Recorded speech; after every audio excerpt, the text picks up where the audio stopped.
Up next, 3 women are in Florida on their first real vacation. These women who were here by themselves thought, this is great. We're seeing Tampa Bay. The evidence suggests they took a boat ride and then disappeared. But there was little else to go on. There are hundreds, if not thousands of miles to look over to find a piece of evidence. Hairs, fibers, any fingerprints would have been washed away. But a public billboard turns citizens into investigators. I thought it was an excellent idea. Brilliant.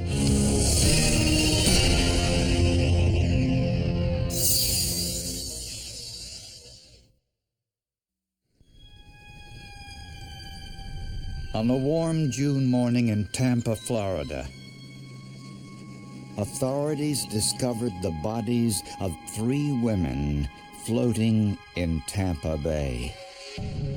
They knew that there was foul play because the women were tied up and had bricks around them. The victims had their mouths taped shut, were naked from the waist down, and had been bound with yellow rope. It was horrible. It was terrible. It was beyond comprehension to think anyone could do what was done to those girls. The first question facing investigators was the identity of these 3 women. There was no ID, so we weren't able to identify who these individuals were, where they came from, and who they might have had contact with prior to this event. Although each victim was tied to a 30-pound concrete block, decomposition created gases that lifted both the bodies and concrete blocks to the surface. The water temperature was hot. Had this occurred in much colder temperatures, much colder water, one cinder block might have held them under the surface. You'd have to do a lot of study on that to figure that out. The medical examiner estimated the bodies had been in the water for at least 3 days. To pinpoint where the victims were put in the water, investigators asked the University of South Florida to analyze the currents for that time period. And they felt that they were probably thrown out in the center of the bay somewhere. It wasn't off of a bridge and was not off of any shoreline. After media outlets picked up the story, the manager of a local hotel called police. He said a woman and her 2 daughters checked into his hotel 3 days earlier. He said he hadn't seen them after that, but their belongings were still there. None of the personal belongings were messed with. They were all the same as they had been for a couple of days. There was no evidence that anyone had been in the room. The beds were never ruffled. The towels were never wet. Everything was in the same place. The room was registered to Joan Rogers and her 2 daughters. Police contacted Joan's husband, Hal Rogers, a dairy farmer in Ohio. The sheriff got a hold of me, and we had to get dental records to identify him. Dental records confirmed that the victims were 36-year-old Joan Rogers, 17-year-old Michelle, and 14-year-old Christy. The autopsy confirmed everyone's worst fears. Water was found in the victims' lungs, which meant they were thrown into the ocean while they were still alive. To investigators, this wasn't just murder. It was an execution.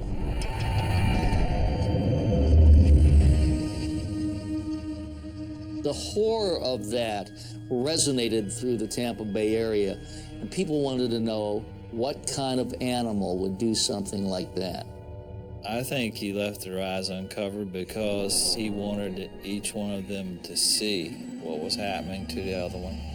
And I think he wanted to see the fear that was in their eyes as he was doing what he was doing with them, which is about as perverted as you can get. But who wanted to murder 3 tourists and dump their bodies in Tampa Bay?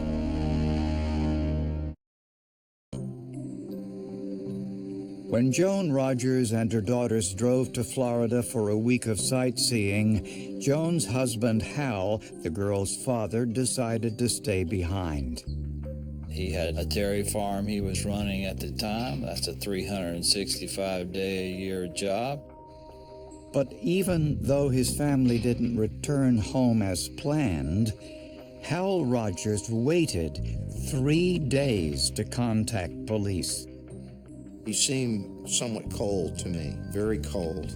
Here's a person who's just lost his entire family. Not just one, but 3 people. And there was no emotion. Hal told police he didn't have time to be emotional. He had a farm to run. I just did what I needed to do to function and didn't worry about nothing else. Investigators tracked Hal's whereabouts for the day of the murders. Fortunately for Hal, he didn't like to cook for himself, so he ate his meals at local restaurants.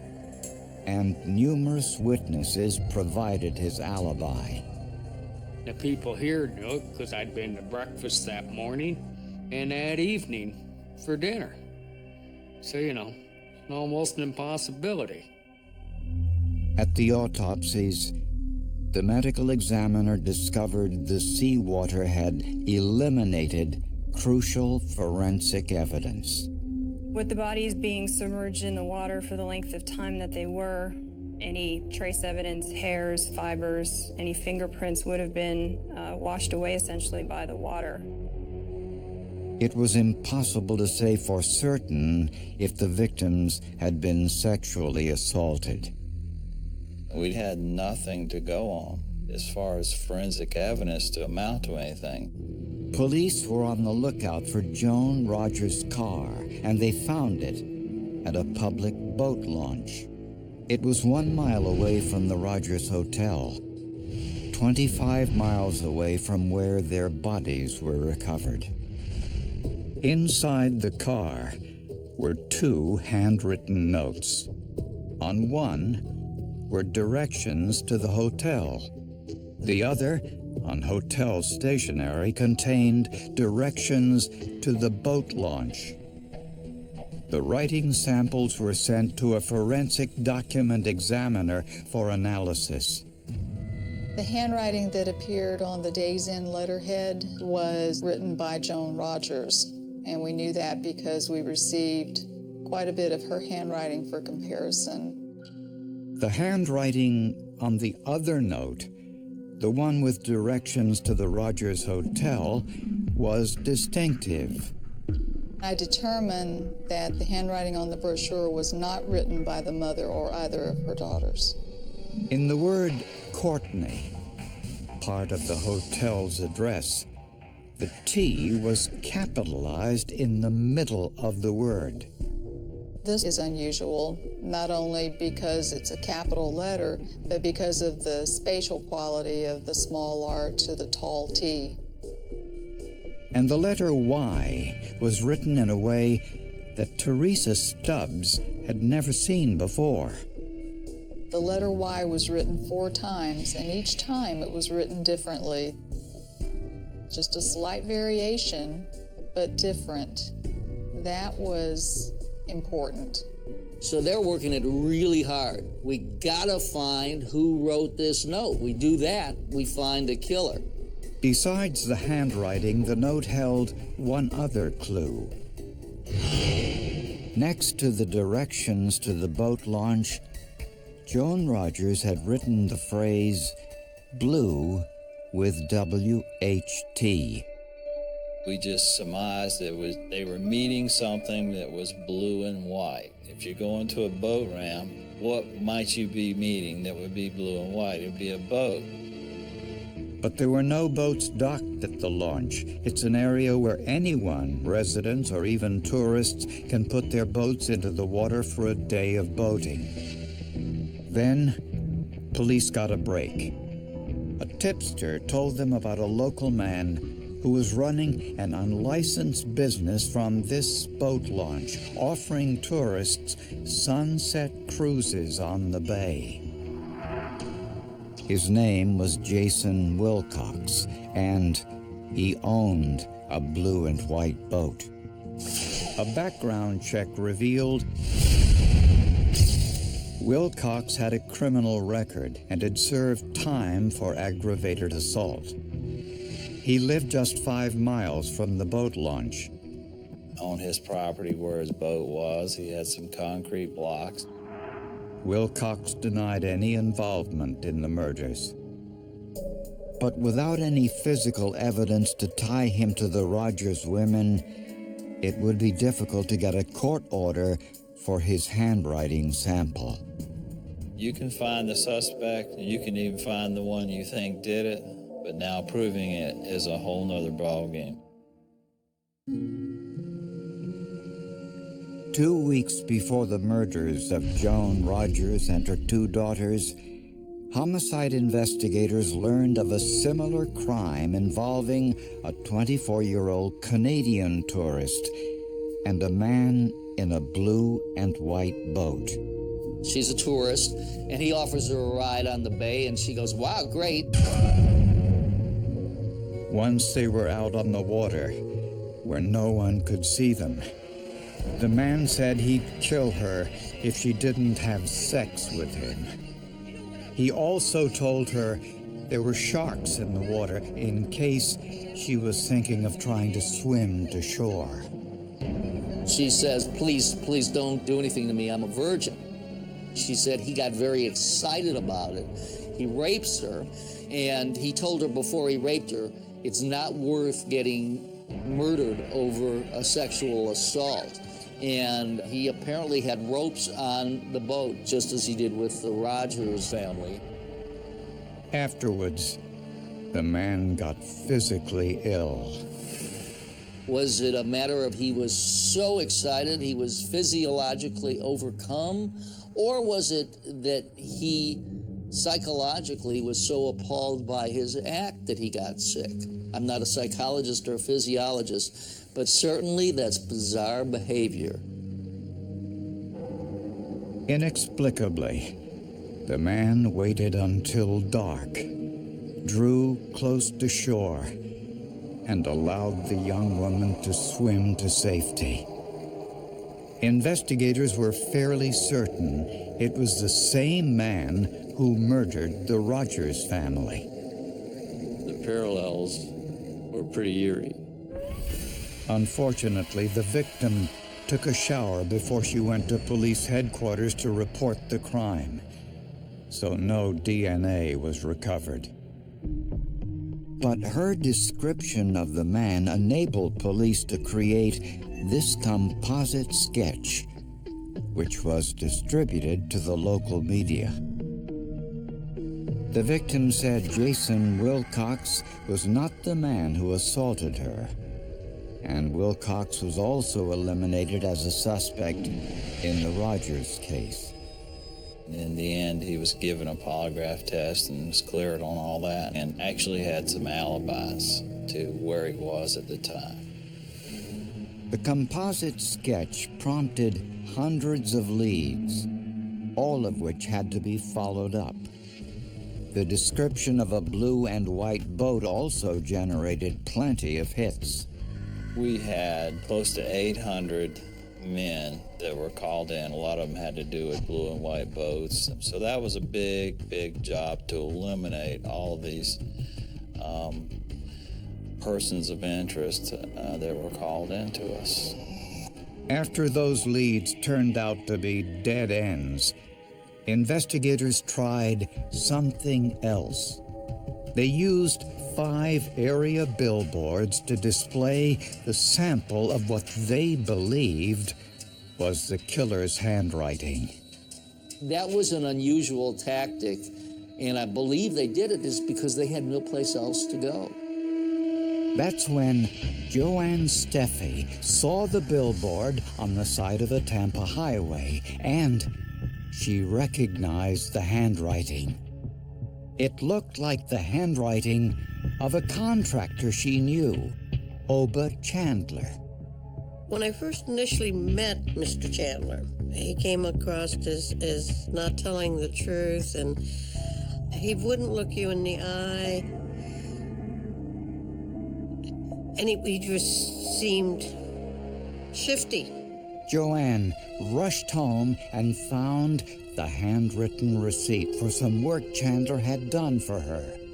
As I was looking at it, my knees actually buckled. I nearly fell from the sheer shock of the proof now to me that this was the man they've been looking for all this time. And I knew there was no turning back at this point, that I had to get everything to the police. Oba Chandler's handwritten receipt was compared to the handwritten note found in Joan Rogers' car. It was like, oh my God, this is it. I immediately saw the capital T repeatedly throughout his writing. My heart started racing. I found all the Y's and the variations that were on the brochure. Within minutes, I knew I had found the writer. Oba Chandler was 43 years old and ran a construction business. He was married and had 8 children by 7 different women. He also had a criminal record dating back to his teens that included 2 sexual assaults. But what was most telling was where Chandler lived. Oba Chandler's residence was on a canal that was probably within a half mile, a mile of where the boat ramp, where the victim's vehicle was found. Investigators tracked down ship-to-shore phone records, which are recorded for all boats making calls while on the water. These records actually put Oba Chandler out on the water, not only on the day of the rape, but also on the day of the homicide. And this was just a very, very great find. Chandler denied any involvement in the murders. But once he was in custody, police brought in one person who could possibly identify him. The Canadian tourist who had been raped by a man in a blue and white boat. She picked his photograph and reacted visibly as soon as that photograph was shown. And she indicated that she would really like to see him live in a lineup to be absolutely certain. Look carefully. This resulted in another positive identification. But just as investigators went to inspect Chandler's boat, they discovered he had sold it, most likely to get rid of potential evidence. Prosecutors knew if they were going to get a murder conviction, they'd need more evidence than just handwriting.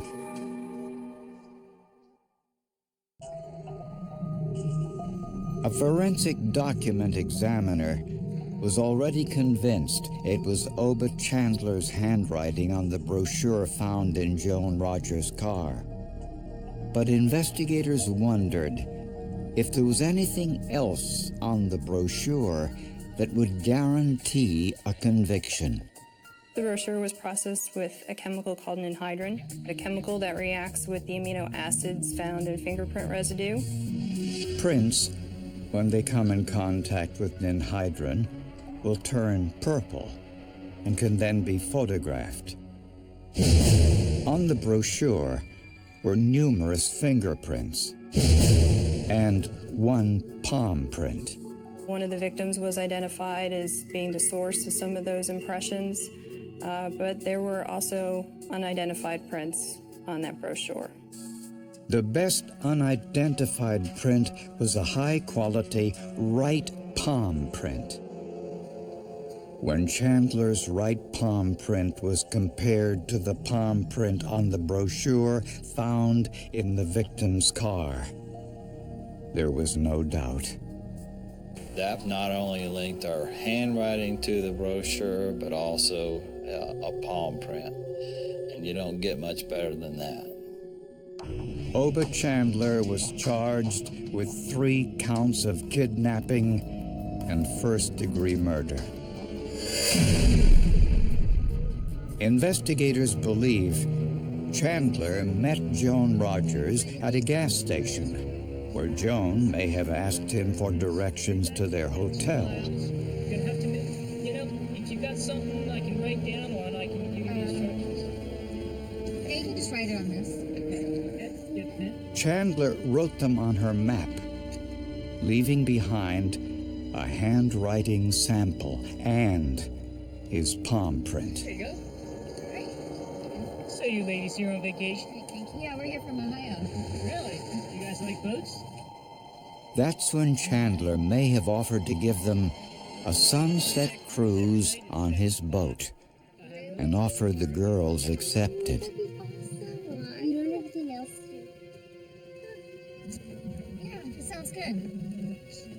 Why don't you take down the instructions? Chandler gave Joan directions to the boat launch, and when she wrote them, she also jotted down a vital clue. Blue with WHT.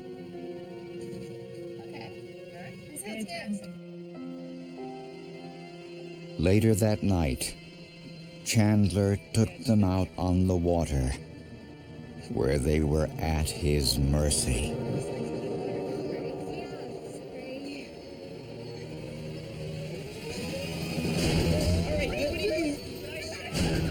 The women couldn't swim, so there was no way they could have made it to shore safely. They had no option but to comply. They were bound and gagged, and presumably sexually assaulted. Later, he tied each one of them to a concrete block and threw them overboard.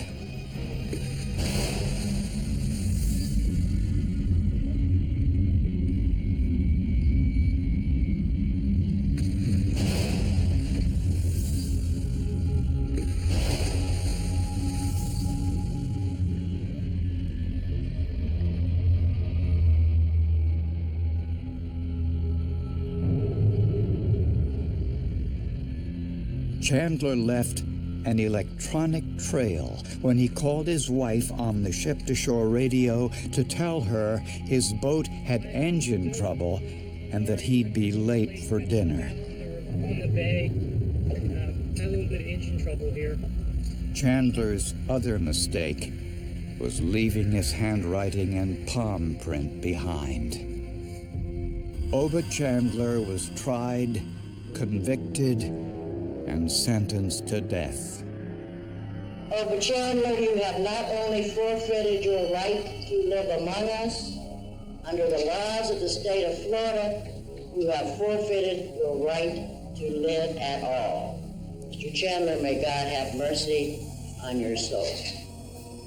The bold decision to put the handwriting evidence on billboards for the entire city to see made the difference in this case. I thought it was an excellent idea, brilliant, because detectives can only work on leads that they receive. And when they've exhausted every possible lead they have, that's when it becomes necessary to try something different and let the public in. The investigators were up against a dead end. They didn't know what to do. And they said, what do we have to lose by putting up this billboard? And yeah, it was a gamble, but it was a gamble that certainly paid off. I think the singular break in the case came with the identification of the handwriting. that was his ultimate undoing.